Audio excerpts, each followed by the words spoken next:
इस वक्त मौजूद हैं हम अलीगढ़ में। अलीगढ़ की आवाम से जानेंगे और बातचीत करेंगे। लफ्ज़ जिहाद कानून विधानसभा में पास हो चुका है। उत्तर प्रदेश के मुख्यमंत्री योगी आदित्यनाथ के द्वारा इसे विधानसभा में पेश किया गया था, जिसके बाद इस पर पास होने की मोहर लग गई। अब ये विधानसभा में पास होने के बाद बात करेंगे अलीगढ़ के मुस्लिम समुदाय से। वो लफ्ज़ जिहाद कानून को लेकर क्या कुछ सोचता है, कानून के बारे में कुछ जानकारी हम आपको बता दें। कानून के बारे में बताया जाता है पहले इसमें सज़ा का प्रावधान था, लेकिन अब इसमें आजीवन कारावास की बात सामने आ रही है। लेकिन अगर पहले की बात कही जाए तो पहले इस लफ्ज़ जिहाद कानून के मामले को लेकर सिर्फ परिवारीजन, माता पिता, भाई बहन मुकदमा दर्ज कराया सकते थे, लेकिन अब इसमें बदलाव किया गया है। इसमें आम जनता भी पूरे मामले में मुकदमा पंजीकृत करा सकती है। 2020 में यह कानून लाया गया था। उत्तर प्रदेश की योगी सरकार के द्वारा ये कानून लाया गया था, लेकिन अब 2024 चल रही है। इस कानून में बदलाव किया गया है। लफ्ज़ जिहाद कानून में बदलाव के बाद अलीगढ़ की जनता क्या कुछ सोचती है, उससे बातचीत करेंगे। तमाम लोग मेरे साथ मौजूद हैं, मुस्लिम आवाम से बातचीत करेंगे। लफ्ज़ जिहाद कानून आने के बाद क्या कहेंगे, क्या लग रहा है, किस तरीके का, जिस तरह से ये कानून है, आपको क्या लग रहा है इसको लेकर? देखिए, भारतीय जनता पार्टी प्रदेश और देश में इस तरह के कानून ला रही है जिससे कि मुसलमानों के नौजवानों को ज़्यादा से ज़्यादा जेलों में ठूंसा जा सके। ये लफ्ज़ जिहाद की बात करते हैं, कभी 3 तलाक की बात करते हैं। अब इन्होंने जो सज़ा का प्रावधान बढ़ाया है उम्र कैद का, वो इनका मकसद ये है कि जो नौजवान हैं मुसलमान, देखिए लफ्ज़ जिहाद, एक तो जिहाद का शब्द दिया है इन्होंने। चाहे मुसलमान लड़का हो, वो मर्जी से हिंदू लड़की से शादी कर सकता है, हिंदू लड़का मुसलमान से शादी कर सकता है। इसमें धार्मिक बात लाना कहाँ की वो है?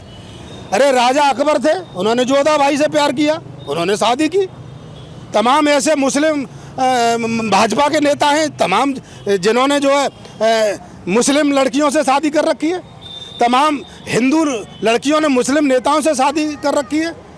तो ये जो भारतीय जनता पार्टी है, इस देश में ऐसे ऐसे कानून ला करके हिंदू मुसलमान के बीच में खाई पैदा करना चाहती है। अभी आपने देखा होगा कि कांवड़ यात्रा चल रही है, तो एक तरफ तो नमाज पढ़ रहे हैं दिल्ली के अंदर, उन पर जो पुलिस वाले हैं उनको बूटों की ठोकरों से और लाठी डंडों से मार रहे हैं। दूसरी तरफ कांवड़ियों पर वही पुलिस वाले फूलों की वर्षा कर रहे हैं। आज कांवड़ियाँ उपद्रव कर रहे हैं, उनके लिए कानून नहीं है। अगर यही काम कोई बस को तोड़ रहा है, कोई होटल को तोड़ रहा है, कोई पेट्रोल पंप को तोड़ रहा है, कोई एक ट्रैक्टर चालक की, जो ये गरीब रिक्शा चालक को तोड़ रहा है, कोई मौलाना की गाड़ी को तोड़ रहा है, कोई पुलिस लिखी हुई गाजियाबाद में गाड़ी को तोड़ रहा है, तो योगी जी विधानसभा में बैठ करके मुस्कुराते हैं। क्या ये कानून ऐसे चलेगा देश में? हम मुसलमानों को ये लग रहा है कि हिंदुस्तान में मुसलमान 2 दर्जे का शहरी बनने जा रहा है, और ये कानून जो बन रहे हैं हमको ये महसूस हो रहा है, और हिंदुस्तान के मुसलमान को महसूस हो रहा है कि देश में 2 कानून बन रहे हैं, मुसलमानों के लिए अलग और हिंदुओं के लिए अलग। वो अगर कोई उपद्रव करते हैं तो उनके लिए कोई सज़ा नहीं होगी। हमारा कोई नौजवान अगर एक पत्थर फेंक देगा तो उसके घर पर दूसरे दिन बुलडोजर चलवा दिया जाता है। लेकिन वही जो भगवाधारी गुंडे जो कांवड़ के रूप में तमाम गुंडे कर रहे हैं, आज देखिए मुजफ्फरनगर में, मेरठ में, गाजियाबाद में, आज उनको 151 में भी जेल नहीं भेजा जा रहा। ये क्या कानून है? ये तो सीधा सीधा कानून है कि हिंदू और मुसलमान के नाम से कानून बना दिया जाए कि मुसलमानों के नौजवानों को, मुसलमानों को कितना उत्पीड़न किया जाए। अभी बनारस में 57-27 होटल है, वहाँ पर एक मुसलमान के होटल को तोड़ दिया गया। आपने वीडियो भी देखा होगा। वहाँ का एसडीएम अपने सर से सर मार करके उसके खून निकाल देता है। वो तमाम दस्तावेज दिखाता है, तमाम कागजात दिखाता है, उसके बावजूद भी बुलडोजर चलवा दिया जाता है। मैनपुरी में जो वहाँ के चेयरमैन हैं, उनके घर को अवैध बता करके तोड़ दिया जाता है। इरफान सोलंकी की पेट्रोल पंप तोड़ दी जाती है, उनकी सदस्यता चली जाती है। आजम खां, तंजीम फातिमा, जो अत्याचार हो रहा है भारतीय जनता पार्टी की सरकार में, केवल मुसलमानों पर हो रहा है। और मैं कहना चाहता हूँ, जो झोली भर भर के वोट ले रहे हैं अखिलेश यादव जी, वो किसी मुसलमान पर अत्याचार होता है बोलते हैं? अरे मैनपुरी में जिन्होंने उनका चुनाव लड़ा उन पर बोले, इरफान सोलंकी के लिए बोले, या तमाम जो मुसलमानों पर जो मतलब कार्रवाई हो रही है उस पर बोल रहे हैं। वो अतीक अशरफ अंसारी, तमामों पर कार्रवाई हुई, इनको बोलना चाहिए। मुख्यमंत्री 4-4 बार ये रहे अखिलेश यादव, और समाजवादी के लोग रहे। शिवपाल के घर पे कभी बुलडोजर नहीं चलता। अखिलेश यादव के खिलाफ कभी फ्रंट को का लव कार्रवाई जिहाद नहीं कानून की बात चल रही है, क्या मानना है? सिर्फ एक धर्म को लेकर फायदा होगा या फिर ये बताइए। देखिए, फायदा केवल भारतीय जनता पार्टी ये सोचती है कि केवल हमारा फायदा हो, हिंदुओं का ध्रुवीकरण हो, हिंदू वोट हमारे पक्ष में आए, बाकी मुसलमानों के चाहे नौजवान जेल चले जाएं, चाहे उनको घरों पर बुलडोजर चल जाए, चाहे उनको मुहर्रम के नाम पर उनके घरों पर बुलडोजर चला दिया जाए, चाहे सड़क पर नमाज के नाम पर उनके खिलाफ कार्रवाई हो। और मैं ये कहना चाहता हूँ कि बाबा जो बुलडोजर नीति चला रहे हैं, इस इलेक्शन में बाबा आधे हो गए, हाफ हो गए। अल्लाह ने चाहिए तो अगली बार वो भी सड़क पर आ जाएंगे, क्योंकि जनता में बहुत बड़ा आक्रोश है। जी बिल्कुल। क्या कहेंगे? लव जिहाद कानून आ गया है, आ गया जाइए, क्या कहेंगे इसको लेकर? जो सामने तस्वीरें आ रही हैं उसको लेकर क्या कहेंगे आगे? देखिए, जिस तरह से लव जिहाद का मुद्दा इस टाइम आया है, मुझे लगता है कि उत्तर प्रदेश सरकार थोड़ा बौखला गई है जब से ये 2024 के नतीजे आए। तो जिस तरह से बुलडोज़र की पावर दिखा करके बेगुनाह लोगों को जेल भेज करके एक अच्छा मैसेज देना चाह रहे हैं हिंदू समाज में, लेकिन यही मैसेज केंद्र सरकार देना चाह रही थी, लेकिन उनका उल्टा हुआ और 2024 में उनको बहुत बुरी हार मिली। एक तरह से हम ये अपनी विपक्ष की जीत मानते हैं इतनी ज़्यादा सीटें आने का। सबसे इम्पोर्टेंट बात है लव जिहाद। मैं बहुत कहना चाहता हूँ कि लव जिहाद एक मुस्लिम समुदाय के लिए नहीं, हिंदू लड़की हो सकती है या मुसलमान लड़की भी हो सकती है, लेकिन अगर कोई ज़ोर ज़बरदस्ती से किसी का धर्म परिवर्तन कराता है तो तब लव जिहाद लगेगा, ठीक है? ना कि कोई इंसान अपनी मर्ज़ी से स्वेच्छा से अगर धर्म परिवर्तन करना चाहता है तो डीएम साहब को एक एप्लीकेशन दी जाएगी, उसके यहाँ पे अगर वो धर्म परिवर्तन करती है तो किसी प्रकार का कोई भी लव जिहाद का केस मुकदमा दर्ज नहीं होगा।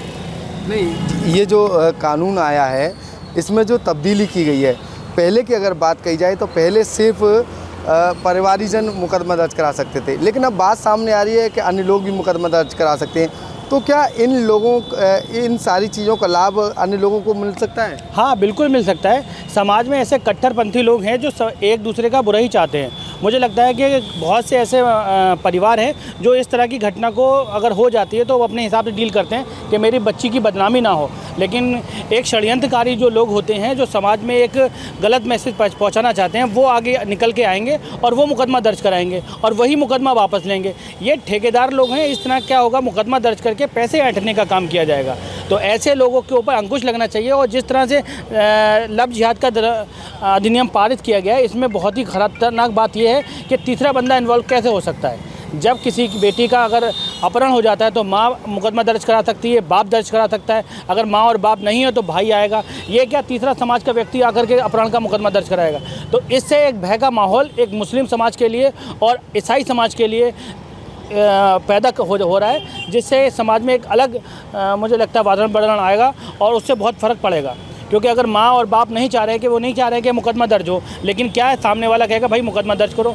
एक कट्टरपंथी लोग जो आते हैं, जो कट्टरपंथी लोग कहते हैं, वो कट्टरपंथी आकर के उनके माँ बाप को भी मारेंगे, बदतमीज़ी करेंगे और मुकदमा दर्ज कराएंगे। यानी कि माँ बाप का बेटा नहीं रहा, माँ बाप की बेटी नहीं रही। वो कट्टरपंथी जो धार्मिक मुद्दों पर लड़ाई लड़ते हैं, उनके ऊपर पीछे पूरा परिवार चला करेगा। यानी कि धर्म का जो मुखिया होता है, यानी कि समझ लीजिए घर का जो मुखिया है उसकी बात ज़ीरो हो जाएगी। जो धार्मिक संप्रदाय बढ़ा रहे हैं और लोगों को बहका रहे हैं, उनकी बात सुनी जाएगी।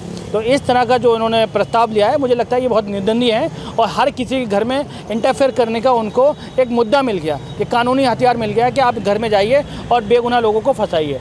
जब कोई लड़की अगर अपने मन से इस्लाम धर्म कबूल करे, ईसाई धर्म कबूल करे, बौद्ध में जाए, जैन में जाए, तमाम सैकड़ों लोग जो हैं धर्म परिवर्तन करते हैं। लेकिन एक सिर्फ टारगेट बेस्ड लव जिहाद दे दिया। एंटी लव जिहाद भी चल रहा है बहुत ज़्यादा। ऐसी जने कितने जने, एक आगरा के महागुरु थे, बोले 150 लड़कियां ऐसी हैं जिनको एक चुटकी में मैं बोलूं तो वो धर्म परिवर्तन करके हिंदू आ जाएंगे।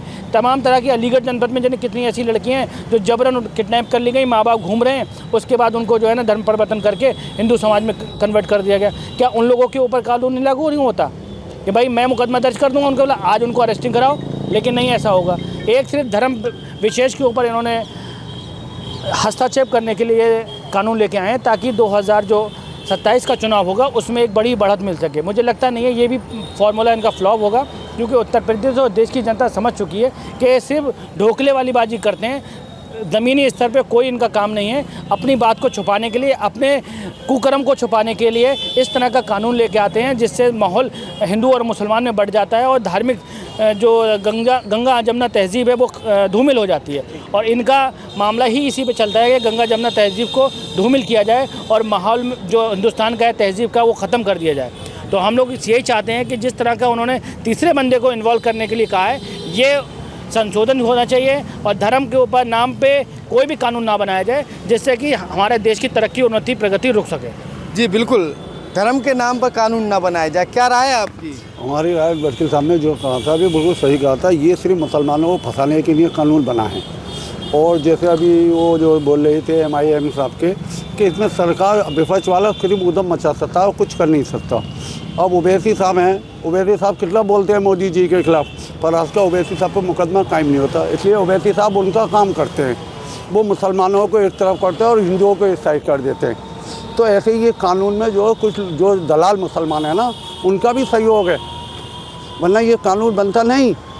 और शाहनवाज हुसैन है, उस पर मुकदमा कायम होना चाहिए सबसे पहले। बीजेपी में और नेता हैं, और सचिन पायलट क्या मुसलमान है, क्या उस पर ये मुकदमा कायम करेंगे धर्म परिवर्तन का? नहीं, वो तो शादी हो चुकी है, तो क्या कहेंगे?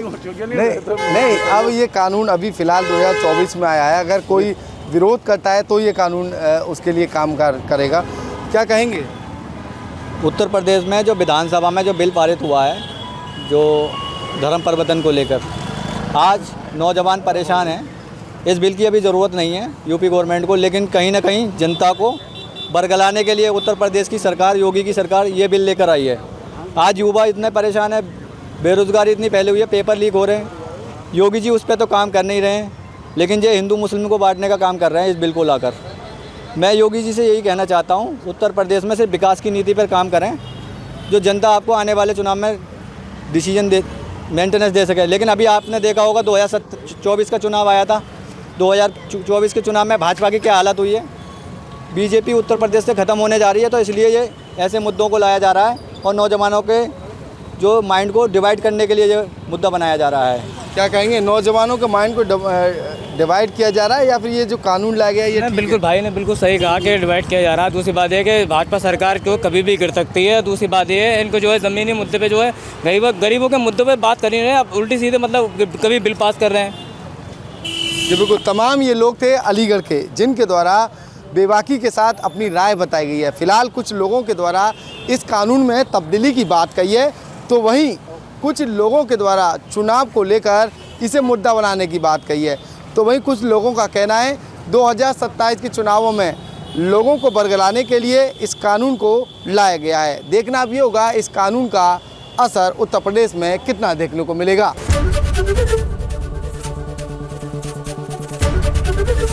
ABP गंगा, खबर आपकी, जुबान आपकी।